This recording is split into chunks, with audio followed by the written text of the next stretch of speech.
One of the difficulties with doing historical earthquake research in the northeastern part of North America is you had the British colonies that were using the Julian calendar and the French colonies that were using the Gregorian calendar. So they actually had different dates.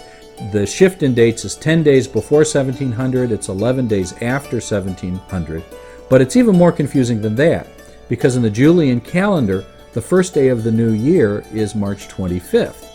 So if you had an earthquake in February 1725, for example, you don't know whether they used 1725 to refer to the previous year and they hadn't gotten to the new year yet, or whether it's 1726.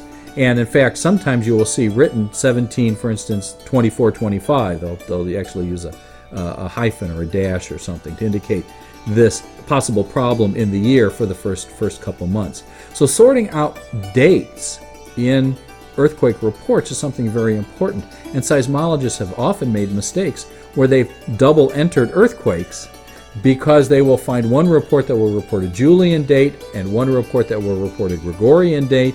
Sometimes they'll even report it 3 or 4 times because they'll find, for instance, 1663 earthquake.